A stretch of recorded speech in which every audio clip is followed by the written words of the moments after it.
Guys, இப்போ நம்ம Chintamani ready பண்ண போகிறோம். பாருங்கள் எப்படி பண்ணுறோங்கிறத. அடுப்பு பற்ற வைக்கிறோம் பாருங்கள் காய்ஸ். இப்போ நம்ம வந்து நண்பர்களே இங்கே பாருங்கள், தக்காளி இது வெங்காயமும் மிளகாயும் போட்டு நல்லா வணக்குறேன். நல்லா வேகணும், சரியா? ஆமாம், வெந்தோடனே தக்காளி எடுத்து போடுறோம், சரியா? தக்காளி நல்லா வணங்கட்டும். இப்போ தக்காளி வெங்காயம்லாம் போட்டு வணக்கிட்டு வணங்கினோன்னா இதில் என்ன பண்ணுறோம்னா கறி எடுத்து கொட்டிக்கிறோம், சரியா? கறி எடுத்து கொட்டி ஒரு கிண்டை கிண்டிக்கிறோம் அப்படி, சரியா? இப்போ என்ன பண்ணுறோம்னா ஒரு கிண்டை கிண்டி நல்லா தண்ணி எடுத்து ஊற்றுறோம். இந்த தண்ணியிலே தான் கறி வந்து வேகணும் நல்லா. இது வந்து ஆரம்ப நிலை கட்டம், சரிங்களா? எப்படி இருக்குன்னு பார்த்துங்க. இதுவே வந்து ட்ரை ஆகும்போது கொஞ்சம் கொஞ்சமாக பாருங்கள் இது எப்படி இருக்குங்கிறத பார்ப்போம். ரைட்டு, நல்லா ஒரு சொம்பு தண்ணியை ஊற்றிக்கிறோம். கறி முழுகிடுச்சு. இப்போ மூடி வைக்கிறோம், வேக வைக்கிறோம், சரிங்களா? ஆமாம், தம்மில் வரட்டும். அதாவது பார்த்தோம்னா இப்போ ஒரு கொதி வந்துருச்சு. இந்த கொதி வந்து அற்புதமான ஒரு மனம் வந்துச்சு எனக்கு. ஆமாம், இந்த கொதியின் மனத்தை பார்த்து நான் திறந்தேன். என்னடா தண்ணி மறிக்க இருக்குது, கொதி வந்துருச்சு, மணக்குதுங்கிறானேன்னு சொல்லாதீங்க. நீங்கள் செஞ்சு பாருங்கள், அதோட அருமை உங்களுக்கு டேஸ்ட்டு ருசி தெரியும், வேறு லெவலில் இருக்கும். திரும்ப மூடி வச்சு வேக விடுறோம். இப்போ நமக்கு சாப்பாடு ரெடி ஆகிடுச்சு. அதனால் நம்ம என்ன பண்ண போகிறோம்னா குழம்பு அந்த சிந்தாமணி வெந்துட்டு இருக்குது.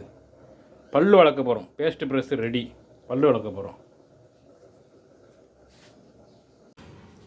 விதைகளை என்னால் முடிஞ்சதை செய்து கொண்டிருக்கிறேன். நீங்கள் லைக் பண்ணி, ஷேர் பண்ணி, கமெண்ட் பண்ணி, ஒரு சப்ஸ்கிரைப் பண்ணி, இந்த பெல்லை ஆன் பண்ணி மேலே தூக்கி விட்டுங்க. அடுத்த வீடியோ போடும்போது உங்களுக்கு நோட்டிஃபிகேஷன் வரும், அப்போ தான், சரிங்களா?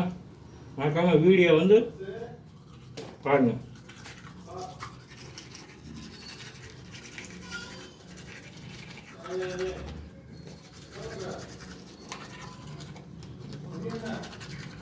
இப்போ எப்படி இருக்குன்னு பார்ப்போம். எந்த அளவுக்கு தண்ணி கொதிச்சிட்டு இருக்குது, எப்படி இருக்குன்னு பார்ப்போம். வாவ், நல்லா சும்பிட்டு நல்லா சூம்பி வந்துட்டு இருக்குது இப்போ. ஆமாம், இப்போ என்ன ஆகுனா அந்த உப்பு, அந்த இஞ்சி பூண்டு இஞ்சி போட்டது, தக்காளி போட்டது எல்லாமே இதில் வந்து உரைக்கும்னா சேருன்னு சொல்லுவோம். உரைக்குங்கிறது இதுக்கு பேர் சேர். கொங்கு மண்டலத்தில் இதெல்லாம் உரைக்கும் நல்லா, சரியா? ஆமாம், பார்த்துங்க. இது வந்து ட்ரை ஆகணும். அடுத்த இதில் விடாமல் ஸ்வீட் பண்ணாமல் பாருங்கள் எப்படி இருக்குன்னு. ஆமாம் காய்ஸ், என்னாச்சுன்னா பாலிமர் செய்தியில் ஆம்ஸ்டாங் கொலை வழக்கை பற்றி பேசுனாங்க. அதை பற்றி பார்த்துட்டே இருந்துட்டோம். அதனால் ரொம்ப ட்ரை ஆகி போச்சு. எப்படி ஆகி போச்சிங்களா? எந்த அளவுக்கு ப்ரே ஆகி போச்சுங்க, சரிங்களா? எவ்வளோ தண்ணி இருந்தது, எப்படி ட்ரை ஆகி போச்சு பாருங்கள். இன்னும் கொஞ்சம் வெதை பஞ்சா சாப்பாடோட பேசி சாப்பிட இருந்திருக்கோம். இப்போ 10 சரி நண்பர்களே, இப்போ என்ன பண்ணுறோம், மேலே இந்த மனிதலை தூவி விடுறோம், சரியா? மனிதல் நிறைய போச்சு. ஆமாம், இது எப்படி இருக்குன்னு சாப்பிட்டு சொல்கிறவங்களுக்கு பாய் சியூ. அடுத்த பதிவியை நம்ம வீடியோவை நீங்கள் பார்க்கணும்னா மறக்காமல் நம்ம சேனலை சப்ஸ்கிரைப் பண்ணிங்க. நீங்களும் குழந்தைங்களும் செஞ்சு கொடுத்து பாருங்கள். ஆனால் கொஞ்சம் காரம் இருக்கும், அவ்வளோதான். காரம் வந்து கம்மி பண்ணி போட்டுங்க. சரி, உங்களிலிருந்து விடைபெறுகிறேன். நான் பாரதி வரியில் விதை, உங்களால் நான், உங்களுக்காக வேண்டி நான் விடைபெறுகிறேன். நன்றி, வணக்கம். இது பாருங்கள் எப்படி இருக்குன்னு, செம்மையாக இருக்கும். அப்படியே கொஞ்சம் சாப்பாடு மட்டும் ஸ்டார்ட் பண்ணிட்டீங்களா? ஒரே ஒரு வருத்தம், செம்ம சூப்பர். செஞ்சு பாருங்கள் எப்படி இருக்குங்க.